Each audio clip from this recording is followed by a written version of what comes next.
Le Seigneur nous a sauvés. Le Seigneur nous a gardés. Et ce que vous êtes en train de voir aujourd'hui, ce n'est pas ce que vous serez demain. Il y a encore de grandes choses que Dieu est en train de préparer pour son peuple.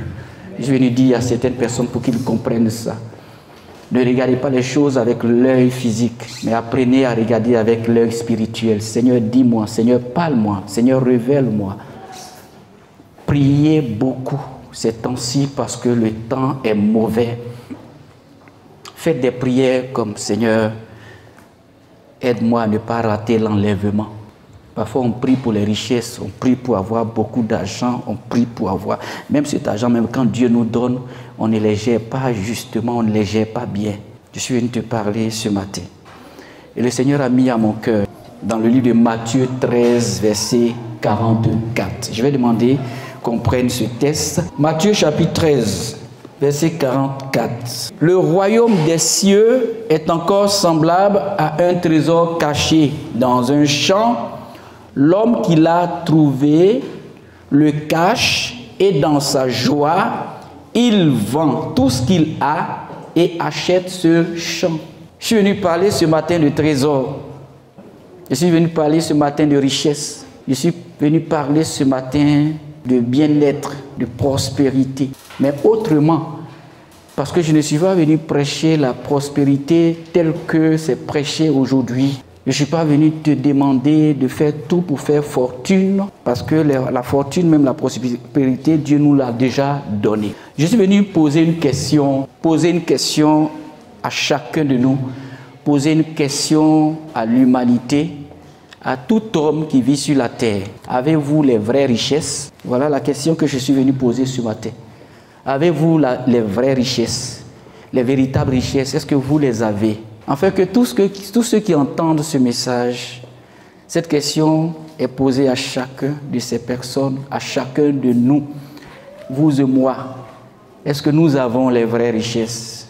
Est-ce que celui qui entend la prédication ce matin, est-ce qu'il a les vraies richesses en sa possession? Je sais qu'aujourd'hui, le challenge de tout le monde, c'est d'avoir beaucoup d'argent, d'avoir des richesses, d'avoir tout ce qu'il faut pour bien vivre, pour mieux vivre, être dans l'abondance, avoir tout ce qu'il faut et faire de leur vie ce qu'ils veulent, voyager quand ils veulent, aller partout, avoir des entreprises. Tout le monde recherche, tout le monde court vers la richesse. Mais est-ce que nous avons les vraies richesses? Est-ce que j'ai les vraies richesses? Pose-toi la bonne question. Est-ce que l'or que tu as, l'argent que tu as, la richesse que tu as, ou bien même quand tu n'as pas, ce dont tu es en train de courir après, la richesse, tu cours après. Tu veux être riche, tu veux avoir beaucoup de millions, tu veux prospérer. Est-ce que ça, c'est la vraie richesse? Est-ce que c'est les vraies richesses? Le Seigneur nous dit dans sa parole ici, le royaume des cieux est semblable encore à un trésor caché dans un champ. Un trésor caché dans un champ. L'homme qui l'a trouvé le cache et dans sa joie, il va vendre tout ce qu'il a et achète ce champ. Avez-vous les vraies richesses, peuple de Dieu? Les trésors du ciel, les trésors célestes sont les plus grands que les trésors de la terre. Écoute ceci. Les trésors célestes, les richesses des cieux sont plus grands que ce que tu vois ici. Les trésors du ciel sont plus grands que tout ce que tu peux voir. Les belles maisons, les belles voitures, toutes ces innovations que tu vois, les immeubles. Quand tu vas au plateau, tu regardes, tu es content, tu penses que tu es en Europe. Quand tu voyages, tu vas à l'extérieur du pays, en Europe, aux États-Unis, tu vois des gratte-ciel, tout ça. La parole de Dieu déclare que les trésors du ciel sont plus grands que ça. C'est qu'on peut voir ici, là. Et puis on est content et nos yeux brillent, là. Voiture, on peut voir dans Abidjan, là, les derniers cris de voiture. Tout full option. Quand tu es dedans là même, là, frayons là même, tu ne sais pas. Tout est bon comme ça. Même quand tu fais baisser les vitres, ça circule seulement dans la voiture. Les trésors du ciel sont plus grands que ce que tu vois là. Mais Dieu n'est pas là pour te dire de ne pas acquérir ça, de ne pas avoir ça. Le désir de Dieu, ce n'est pas ça. Mais le Dieu que j'adore, le Dieu que nous adorons, qui est le créateur du ciel et de la terre, veut que tu fasses la distinction entre ce qui est réel, ce qui est bon, ce qui est meilleur pour toi. Pour moi, qu'est-ce qui est meilleur? La plupart des gens aiment tout ce qui brille. La plupart des gens aiment les richesses. On aime les belles voitures, on aime les belles maisons, on aime tout ce qui est beau ici, tout ce qu'on voit. On aime ça, on court après ça. On veut acquérir plus de biens, plus de richesses, plus de trésors sur la terre. Mais il est temps de trouver aussi les trésors du royaume des cieux. Il est temps pour toi maintenant de chercher les trésors du ciel aussi. Le Seigneur ne t'empêche pas de chercher à avoir voiture, de chercher à avoir maison, de chercher à avoir un compte en banque rempli de billets de banque, de chercher à faire des investissements. Dieu n'est pas là pour t'empêcher parce que ce qu'il a donné sur la terre, là, c'est pour notre bien-être, c'est pour nous. Mais il est temps aussi de chercher à aimer ce qui est dans le ciel. Parce que si tu te focalises seulement sur ce que tu as sur la terre, tu risques de rater le ciel. Si ta seule satisfaction, tu la trouves dans les trésors de la terre, tu risques de rater le ciel. Vous voyez tout ce qui se passe là, ça doit nous préparer à l'enlèvement de l'Église. Aujourd'hui, les gens ignorent, ils mettent de côté même là. D'autres même sont chrétiens, mais quand on parle de l'enlèvement, ils pensent que c'est de la fiction. Et c'est ça là. Depuis que le temps est temps, depuis que le monde est monde, on est là. On dit Jésus vient bientôt, mais où il est? Depuis là, on ne le voit pas. D'autres expriment comme ça. Et ils pensent que le monde là, ça va rester comme ça. Tu vis un jour, tu meurs un jour, on t'enterre, et puis c'est fini. Les autres sont là, tes enfants règnent aussi. Après eux, les enfants de tes enfants. Laisse-moi te dire, chaque chose a une fin. Il y a un temps pour vivre, il y a un temps pour mourir, il y a un temps pour passer devant le trône du jugement de Dieu. Et il y a un temps aussi de l'enlèvement. C'est tout ce que la Bible a dit là, tout ce que la Bible a prêché là. Ces choses-là sont réelles aujourd'hui. Il y a d'autres qui se sont accomplies, mais il y a d'autres qui doivent s'accomplir. Nous sommes dans le temps de la fin. Ça vient, ça vient. Quand tu regardes le bruit, les bruits de guerre, partout, par-ci, par-là, les gens qui se lèvent contre nations, les nations qui se lèvent contre les nations, tout ce chaos que nous voyons maintenant doit nous interpeller parce que la Bible avait déjà dit ces choses-là. Quand vous entendrez parler de guerre et de bruit de guerre, préparez-vous car mon avènement est proche. Il est temps de trouver les trésors du royaume des cieux. En Luc 16, verset 11, il est écrit: si donc vous n'avez pas été fidèles dans les richesses injustes, qui vous confiera les véritables? C'est Jésus qui parle ici, à nous, à ses enfants, au peuple, au monde. Si donc vous n'avez pas été fidèles dans les richesses injustes, qui vous confiera les véritables? Je vous disais, il y a les vraies richesses et puis il y a les richesses qui ne sont pas de vraies richesses, de véritables richesses. Oui, la Bible fait la distinction entre les vraies richesses et les richesses injustes. Les richesses injustes, c'est l'or et l'argent que tu peux avoir sur la terre ici. Le Seigneur dit dans sa parole ici, si vous n'avez pas été fidèles dans les richesses injustes, c'est bien dit les richesses injustes, qui vous confiera les véritables? Dans ce verset transparaît deux richesses. Il y a des richesses injustes, il y a des richesses véritables, les vraies. Les richesses injustes, c'est les richesses de la terre. La seule chose que Dieu te demande dans la gestion des richesses de la terre, qui sont des richesses injustes, c'est de bien les gérer. Sinon Dieu ne dit pas on n'a qu'à vivre pauvre, il ne faut pas on va chercher l'argent. Mais qu'est-ce qui est ta priorité dans ta vie? La parole de Dieu déclare: cherchez premièrement le royaume et la justice de Dieu et tout vous sera donné. Qu'est-ce que tu priorises dans ta vie? Qu'est-ce qui est premier dans ta vie? Qu'est-ce qui prend la première place? Est-ce que c'est la richesse effrénée de l'argent? Time is money. Tu n'as pas le temps pour l'église, tu n'as pas le temps pour Dieu, tu n'as pas le temps de prier, tu n'as pas le temps d'adorer Dieu, tu n'as pas le temps d'aller à l'église. Mais tu as le temps de chercher à gagner de l'argent, tu as le temps de courir les dimanches, tu as le temps même d'abandonner le sabbat pour aller chercher l'argent. Mais pour Dieu, tu n'as pas le temps. Si vous n'avez pas été fidèles dans les richesses injustes, qui vous confiera les véritables? Dieu n'est pas prêt à confier de véritables richesses à quelqu'un qui n'a que faire avec. À quelqu'un, ce n'est pas son problème. Si donc vous n'avez pas été fidèle dans les richesses injustes, qui vous confiera les véritables? Les véritables, ça existe, peuple de Dieu. Ce sont les trésors du ciel. Je vais vous les citer, il y en a plusieurs trésors dans le ciel. Je vais les citer pêle-mêle un peu. Mais avant cela, sachez que dans ce verset que je viens de lire tout à l'heure, il est parlé de véritables richesses. Et l'emploi ici fidèle des richesses terrestres est régulièrement mis en relation avec l'accumulation des trésors dans le ciel.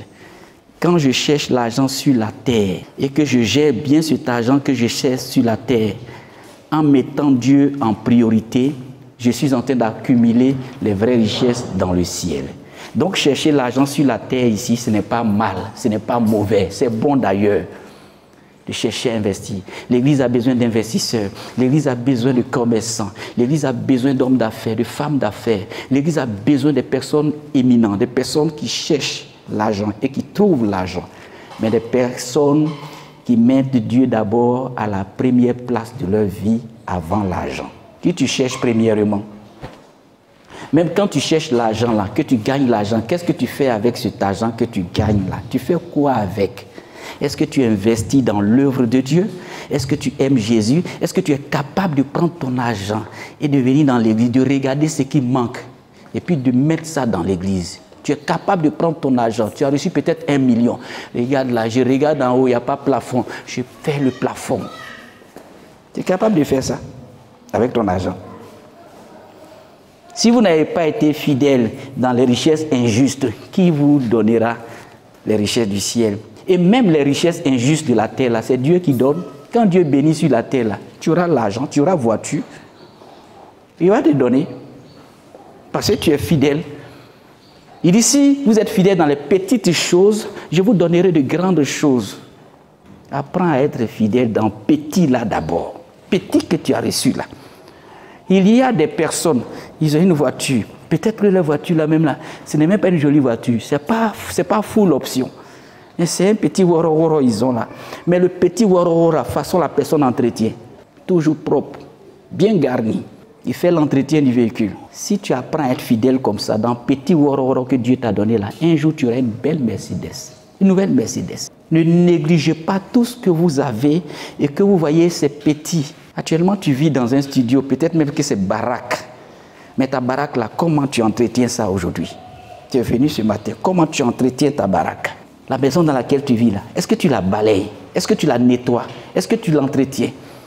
Est-ce que tu es capable, même quand il y a un trou quelque part, de faire réparer ce trou? Ou bien tu attends que le propriétaire vienne réparer? Mais pendant ce temps, toi, ça coule. Hein? Tu dors dedans, ça coule, mais tu dis rien. Si tu es fidèle dans les petites choses, c'est une petite chose. Peut-être même que tu veux déménager, mais c'est petit, tu veux aller dans une grande maison. Mais tu ne peux pas aller dans une grande maison si tu n'entretiens pas petite baraque. Laisse-moi, je vais te dire une chose. C'est une vérité. Et c'est la parole de Dieu qui déclare cela. Soyons fidèles dans les petites choses, Dieu va nous donner des grandes choses. Tu te dis certainement, cette petite chose-là ne m'appartient pas, c'est pour quelqu'un. Mais pendant que tu es là-dedans, tu es propriétaire, entre guillemets, de ça. Ton séjour que tu passes là-dedans. La petite chose, ça peut être ton travail. Peut-être tu es servante, peut-être que tu es boy quelque part, peut-être que tu travailles pour dans une entreprise. C'est cette petite chose-là. Si tu es fidèle, Dieu va te confier de grandes choses. Et en étant fidèle dans ces petites richesses, qui sont des richesses injustes, parce qu'il y a de véritables, tu es en train d'accumuler les vraies richesses dans le ciel. Tout ce que nous faisons sur la terre, là, en bien ou en mal, ça va nous rejoindre dans le ciel là-bas. Les biens que tu vas faire ici, là, c'est inscrit là-bas. Les mauvaises choses que tu vas faire ici, là, sont inscrites aussi là-bas. Qu'est-ce que tu fais avec les richesses injustes? Quelle est la raison de ta vie aujourd'hui? Quand on te prend, quand on te voit, qu'est-ce qui est essentiel dans ta vie? Les choses de Dieu ou c'est la richesse de l'argent? Qu'est-ce que nous cherchons? Qu'est-ce que nous faisons comme priorité? Beaucoup de choses. Il est écrit dans l'Apocalypse 3, verset 18, « Je te conseille d'acheter de moi de l'or éprouvé par le feu, afin que tu deviennes riche, et des vêtements blancs, afin que tu sois vêtu, et que la honte de ta nudité ne paraisse pas, et un collier pour oindre tes yeux, afin que tu vois. Voilà le conseil que le Seigneur donne à l'Église ce matin, à toi et à moi, afin que celui qui a des oreilles entende ce que l'Esprit dit aux églises. Je te conseille, déclare la parole de Dieu, d'acheter de moi l'Éternel ton Dieu, d'acheter de moi de l'or. Le vrai or, la vraie richesse, c'est en Jésus. Tout ce que nous cherchons sur la terre, c'est des richesses injustes. Mais le Seigneur ne nous empêche pas de les chercher et de les trouver. Parce que Dieu veut bénir son Église, Dieu veut bénir son peuple, ici même sur la terre.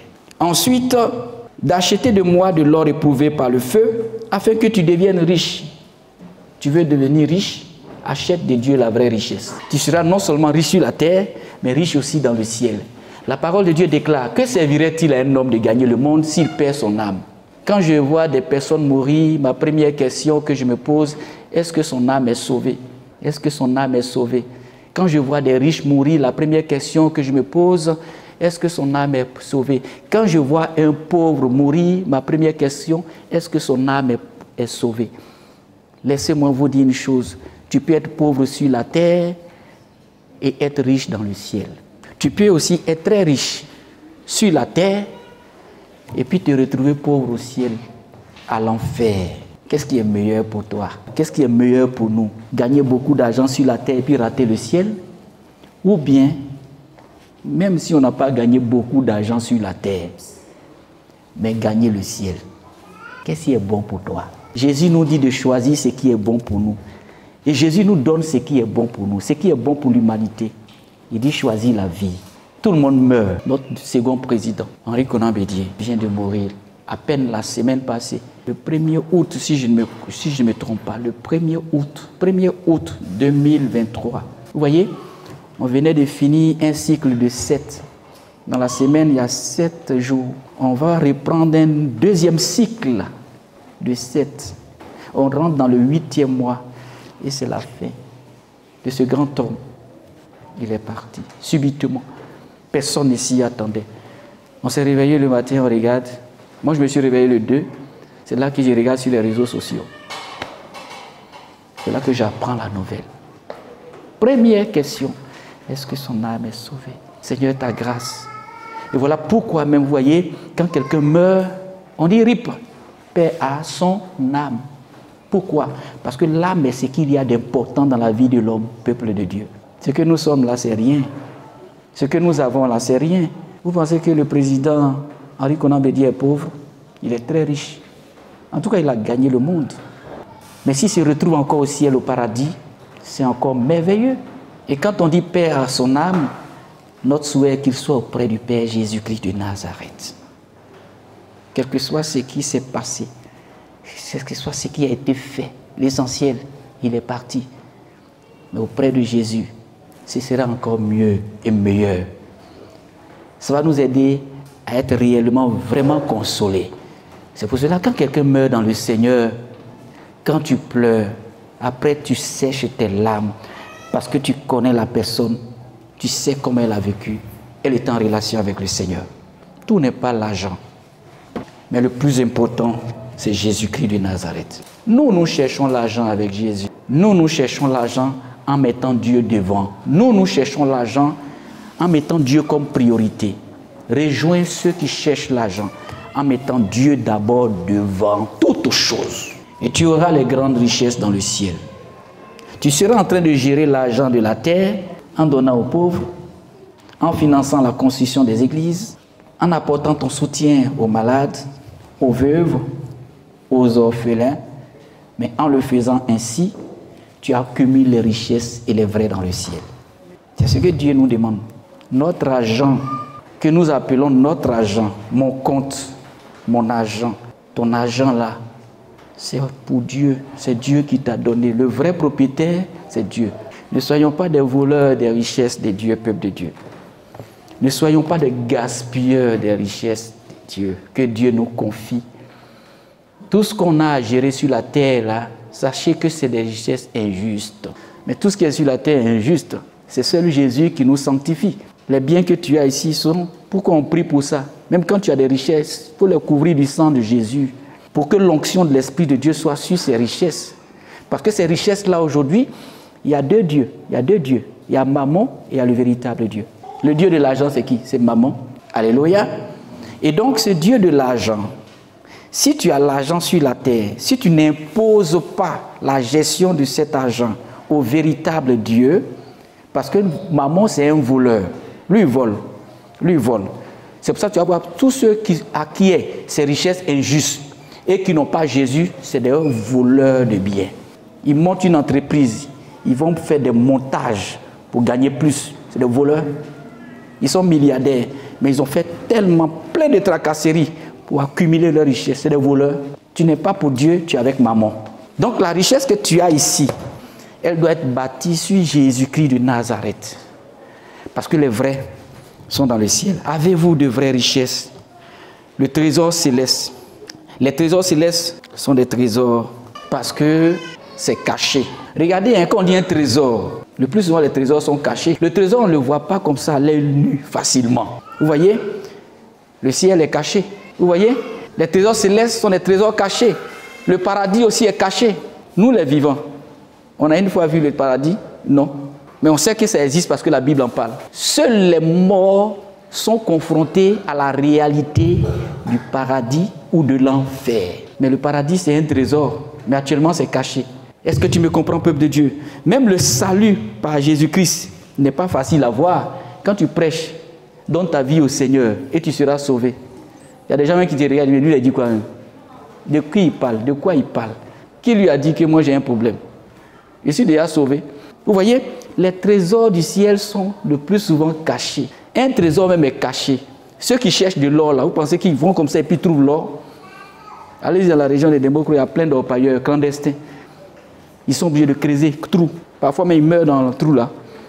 Parce qu'il y a des éboulements. Mais ils vont au fond, ils creusent profondément jusqu'à trouver quelques pépites d'or. Un trésor a toujours été caché. La vie abondante, quand on en parle, d'autres pensent que ce n'est pas une réalité, la vie abondante. Lui là, il n'a rien, mais il parle de vie abondante. Moi-même, je suis bien que lui. D'autres disent ça, les païens me prennent ça pour se moquer de nous, parfois, pour nous ridiculiser. Parce que les trésors du céleste sont cachés. En Ésaïe 45, verset 15, il est écrit: mais tu es un Dieu qui te cache, Dieu d'Israël, sauveur. Alléluia. Vous voyez que malgré que ces trésors-là sont cachés, mais un jour, vous allez savoir, ignorez-les même sur la terre. Mais ce sera dangereux de les ignorer sur la terre. Mais si tu as ignoré les trésors du ciel sur la terre, parce que c'est caché, tu n'as pas cherché à découvrir. Quand quelqu'un te dit Jésus t'aime, tu fermes ton cœur. Quand quelqu'un te dit viens au Seigneur Jésus et tu seras sauvé, tu te dis mais lui il a dit quoi même? Quand quelqu'un vient à l'église, il vient à la Bible, toi-même tu te moques de lui, lui il s'en va où? C'est caché, non? L'or là, on ne trouve pas ça comme ça aussi. Même sur la terre là, si tu cherches de l'or, tu ne vas pas trouver ça facilement. Il va falloir creuser. Il va falloir être intelligent. Même si tu cherches l'argent aussi, tu ne vas pas trouver ça facilement. Il va falloir chercher bien, avec intelligence et sagesse, afin de trouver. Tout ce qui est trésor a été toujours caché. Parce qu'on te parle des trésors du ciel. Tu te dis, mais lui là, il invente quoi? Moi, je vais voir, paradis là, c'est où? Moi, je vais voir. De toutes les manières, tu ne verras pas le paradis avant que tu te sois mort. C'est après ta mort que tu verras. Tout ce qui est caché aujourd'hui, quand on en parle, il y a des personnes qui les ignorent, qui refusent d'écouter Dieu. Mais un jour, vous mourrez. Et c'est quand vous mourrez, vous allez sortir de ce monde-là. Et vous allez découvrir qu'il y a une vie après la mort. Un jour, quand vous allez mourir, vous allez découvrir aussi qu'il existe un vrai Dieu. Peut-être que sur la terre, quand vous étiez encore vivant, votre Dieu là, c'était Canari. Votre Dieu là, c'était les masques. Votre Dieu là, c'était forêt sacrée. Votre Dieu là, c'était un fétiche. Mais un jour, quand tu vas mourir, tu vas découvrir le vrai. Le faux là, c'est sur la terre. Mais le vrai est toujours dans le ciel. La fausse gloire là, c'est sur la terre. Mais la vraie gloire, c'est dans le ciel. Tu peux être président sur la terre ici.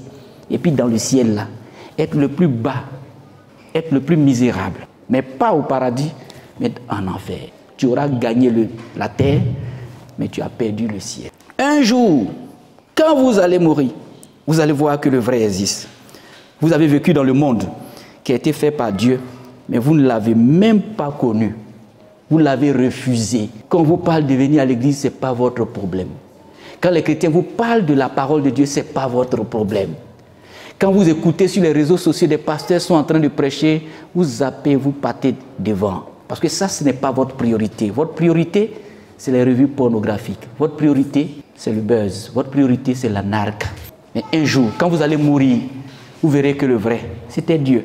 Le vrai, ce n'est même pas les réseaux sociaux. Le vrai, ce n'est pas l'argent que vous avez eu sur cette terre. Le vrai est toujours Dieu. Et on le découvre après la mort. Pour ceux qui l'ignorent, mais pour celui qui veut le découvrir sur la terre, il le découvrira. Parce que le Seigneur a dit dans sa parole, venez à moi, vous tous qui êtes fatigués et chargés, et je vous donnerai du repos. Celui qui me cherche de tout son cœur, je me ferai connaître.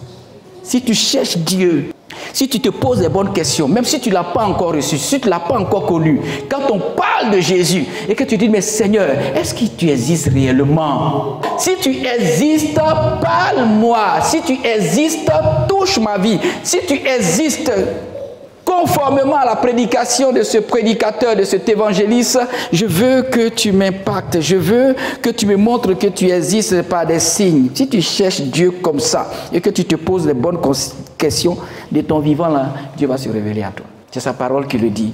La soif de Dieu est toujours comblée par Dieu. Le vide qui est en toi sera comblé par Dieu. Si tu dis, Seigneur, j'ai soif de ta présence, c'est vrai que je ne te connais pas encore, mais j'ai entendu parler de toi. Des prédicateurs prêchent. Mon voisin m'a parlé une fois de toi. Mon ami avec lequel je marche m'a une fois parlé de toi. Mais j'ignore, est-ce que c'est vrai? Est-ce que c'est vrai, Seigneur? Si tu cherches Dieu, Dieu va se révéler à toi de ton vivant. Sinon, ça sera à ta mort que tu vas voir que c'était vraiment le vrai Dieu qui a créé le monde là, mais tu ne l'as pas connu. Et ça, c'est écrit dans la parole de Dieu encore, en Jean 1, verset 10. Il a dit, elle était dans le monde, et le monde a été fait par elle, et le monde ne l'a point connue. Seras-tu parmi les personnes qui n'ont pas connu Dieu dans le monde, qui ont cherché d'abord des richesses, mais qui n'ont pas focalisé leur esprit sur le Seigneur? Face à la mort, tu ne pourras plus retourner en arrière. Regarde la parabole du riche et du pauvre Lazare dans la Bible. Et tu verras que lorsque Lazare est mort, lui qui était pauvre sur la terre, il s'est retrouvé dans le ciel. Mais le riche qui était sur la terre ici, lorsqu'il est mort, il s'est retrouvé en enfer. Et à l'enfer là-bas, il voyait Lazare dans le sein d'Abraham, il voyait Lazare au paradis, et il disait comme ça, Seigneur, il faut dire à Lazare de me donner un peu d'eau à boire. Seigneur, mais j'ai laissé mes parents là-bas, il faut envoyer Lazare là-bas, les informer que là où je suis ici, là, il ne faut pas ils vont venir en enfer ici, parce que ici, là, ce n'est pas bon à vivre. Vous voyez, quand on meurt là, c'est là où on voit beaucoup de choses. Quand quelqu'un tombe là, et que vous êtes en train de pleurer là, c'est le corps que vous voyez qui est tombé là, hein? Mais lui-même là, vous ne pouvez plus le toucher, mais il est là, il vous regarde pleurer. Dans un premier temps, il tourne un peu, et puis il regarde. Tu es là, tu pleures, tu fais parade. Mon frère est mort, ma maman est morte, mon papa est mort. Parfois, il s'approche de toi, il veut te consoler. Il ne faut pas pleurer, il te touche. Mais il ne peut pas. Parce que c'est l'âme, c'est l'esprit. Il n'y a plus de corps. C'est l'âme qui est importante, peuple de Dieu. C'est l'âme qui est importante, peuple de Dieu. Notre âme est véritablement importante. Toutes les pressions de la terre, les ténèbres que vous voyez, tout ce qui se passe aujourd'hui, les guerres par-ci, par-là, les pays africains en sont en ébullition. Le monde en ébullition. Quand vous regardez du côté de la Russie, bras de fer avec les puissances occidentales. Il y a Palabre partout. Il y a Niaga partout. Tout ça là. Est-ce que la Bible n'a pas parlé de ça, peuple de Dieu? Quelle est ta façon de comprendre ces choses? Et quand tu vois tout ça, peuple de Dieu, ça veut simplement te dire que tu dois te préparer. Simplement pour nous préparer à la vraie vie au paradis. Quand on voit tout ça, la vraie vie au paradis, prépare-toi à aller à la rencontre de ton Dieu. Réconcilie-toi avec ton Dieu. Marche avec Jésus. Prie ton Dieu. Seigneur, je suis dans tout ça, mais je m'accroche. À qui? À Jésus. L'enlèvement peut venir à tout moment, mais je m'accroche. À qui? À Jésus. Avez-vous les vraies richesses? Les vraies richesses, peuple de Dieu. Et les trésors qui sont très précieux que nous devons acquérir, c'est la richesse de sa grâce. Alléluia. La Bible parle de la richesse de la grâce de Dieu. La bonté de Dieu, c'est une vraie richesse. Dieu est bon envers toi. C'est une richesse. Ça seulement. Si tout le monde t'a abandonné, sache que Dieu est bon envers toi. Il y a la foi chrétienne. La foi, le fait même que tu as accepté Jésus, c'est une vraie richesse, peuple de Dieu. En acceptant Jésus, tu as accepté le salut que Dieu te donne. La Bible dit dans le livre de Jean 3, verset 16, « Car Dieu a tant aimé le monde qu'il a donné son Fils afin que quiconque croit en lui ne périsse point, mais qu'il ait la vie éternelle. » Toi qui crois en Jésus, toi qui as foi en Jésus, c'est une vraie richesse. Le salut que Dieu te donne. Je vais te dire ça une chose. Le salut, peuple de Dieu. Le salut. Face à la mort. Est-ce que vous voyez face à la mort comment les gens sont? Assistez une fois. Dieu n'a qu'à vous faire la grâce de regarder quelqu'un mourir. Vous allez découvrir que la mort, là, on ne joue pas avec. C'est face à la mort même là que toi-même tu vois. Parce que face à la mort, il y a des choses, il y a des derniers instants que Dieu te montre toi-même de ta propre vie. Ça fait que tu regrettes ou tu es dans la joie. Veux-tu mourir en souriant ou veux-tu mourir en pleurant? Il y a des gens qui meurent en pleurant. En pleurant, peuple de Dieu. Pourquoi ils pleurent? Demandez-les. Mais c'est fini. Ils ne peuvent plus se racheter. Veux-tu mourir en pleurant ou veux-tu mourir en riant? Veux-tu mourir en souriant? J'ai assisté à la mort de mon père. Mon père est mort en souriant, peuple de Dieu. J'ai assisté à la mort aussi de ma mère. Elle a poussé un souffle et tranquillement elle est partie, peuple de Dieu. Pourquoi? Parce qu'ils avaient Jésus-Christ de Nazareth. Mais j'ai regardé parfois des personnes dans les hôpitaux en train de pleurer en mourant, en train de crier, il me poursuit, oh, oh, oh, en partant, peuple de Dieu. Étienne dans la Bible, il est mort, les gens étaient en train de lapider. Il est mort comme ça, en genoux, avec des lapidations.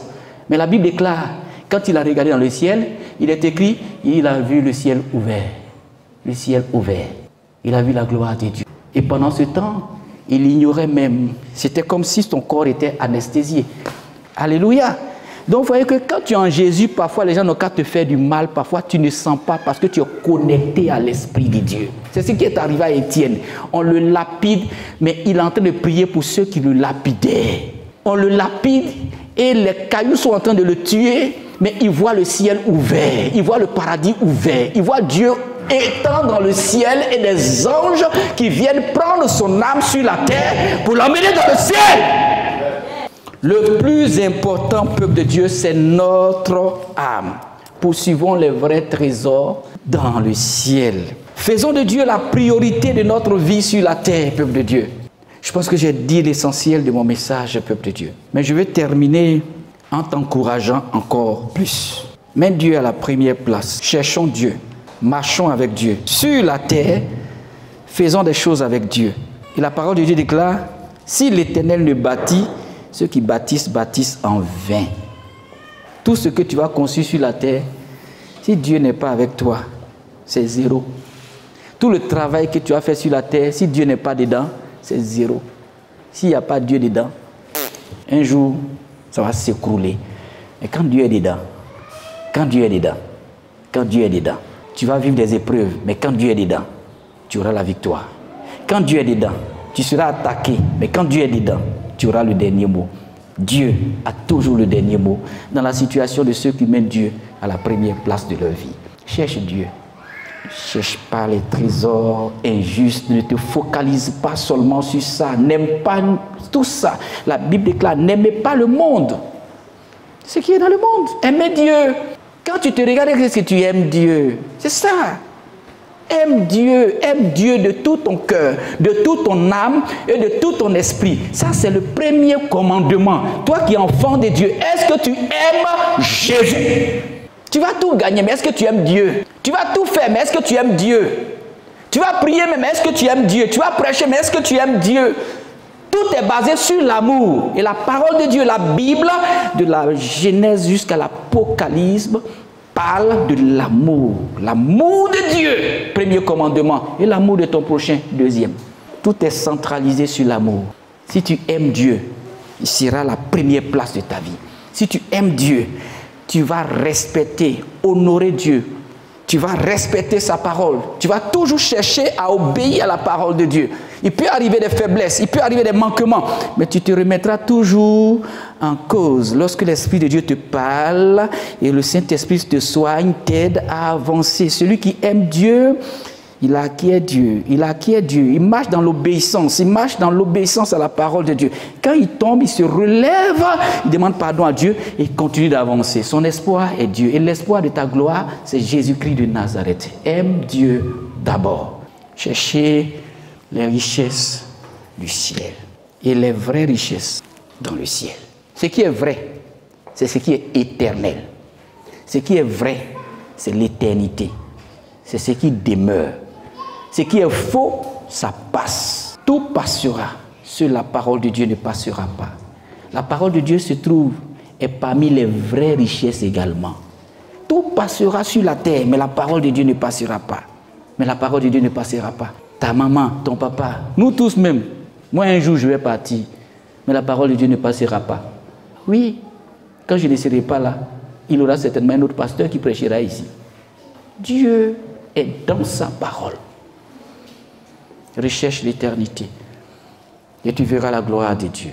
Sur la terre, tu seras riche parce que celui qui obéit à Dieu, Dieu le comble de richesses. Mais quand tu vas gérer les richesses qui sont sur la terre, bien, tu seras en train aussi d'accumuler des richesses dans le ciel. Donc la gestion que tu fais de ton portefeuille terrestre, le portefeuille c'est ce que tu as à la poche. La bonne gestion que tu fais de ton portefeuille là, va accumuler les richesses dans le ciel pour toi. Gère bien ton portefeuille sur la terre. Gère bien tes richesses sur la terre et tu verras que quand tu seras dans le ciel, une belle maison, plus belle que celle de la terre, t'attendra là-bas. Il est écrit dans la parole de Dieu que votre cœur ne se trouble point. Il y a plusieurs demeures dans la maison de mon Père. Je m'en vais, je vous préparerai une demeure lorsque j'y serai. Il ne faut pas ton cœur va te troubler. C'est vrai, tu n'as pas l'argent ici sur la terre. Ne te trouble pas. Il y a plusieurs demeures dans le ciel. Tout ce que tu fais ici, Dieu voit. La bonté de l'Éternel t'accompagne. La grâce de Dieu est sur ta vie. Arrête de pleurer. Cherche toujours Dieu. Un jour, le Seigneur va écouter la douleur sur la terre. Un jour, le Seigneur va arrêter ta souffrance sur la terre. Un jour, cette maladie peut-être qui te ronge va disparaître. Quand tu seras dans le ciel, il n'y a plus de maladie là-bas. Il n'y a plus de maladie là-bas. Ce corps peut-être qui est en train de vieillir, un jour, ce sera rajeuni. Parce que dans le ciel, tu vas voir que tout le monde est la même chose. On aura un corps qui ne meurt pas. C'est glorieux. C'est un corps glorieux. Un corps où il n'y a pas de rides. C'est sur la terre, quand tu vieillis, il y a les rides. À un moment donné, tu vieillis tellement, tes petits-enfants ont peur de toi. Quand ils voient Pépé, c'est qui ça? Il y a un vieux comme ça qui racontait une fois son histoire. Il dit, j'ai tellement changé au fil des âges que mes enfants ne me reconnaissaient plus. Pourquoi? Parce qu'il était tellement vieux. Quand ses petits-enfants viennent comme ça, quand ils le voient, cacamou, et puis il fuit. La vieillesse aussi, c'est quelque chose. Mais ce corps qui a vieilli, quand ce corps-là va mourir, allez-y voir ce corps dans le ciel avec la gloire de Dieu. Il n'y a pas de rides là-bas. Il n'y a pas de cheveux blancs. Si les cheveux sont blancs là-bas, c'est que c'est une blancheur vraiment, voilà, de gloire. Les meilleures choses se trouvent dans le ciel. Je veux maintenant, peuple de Dieu, que nous focalisons nos yeux sur le ciel. C'est vrai, nous sommes sur la terre, nous ne sommes pas des extraterrestres. On va vivre sur la terre, on va chercher l'argent sur la terre, on va travailler l'argent, on va travailler sur la terre, mais d'abord Dieu d'abord. Si Dieu est premier, on sera riche ici et on sera encore plus riche dans le ciel. Que Dieu bénisse sa parole. Fais de Dieu ta priorité. Que Dieu te bénisse. À l'écoute de la parole de Dieu. Retrouvez-nous sur nos pages Twitter, Instagram et YouTube. Que Dieu vous bénisse.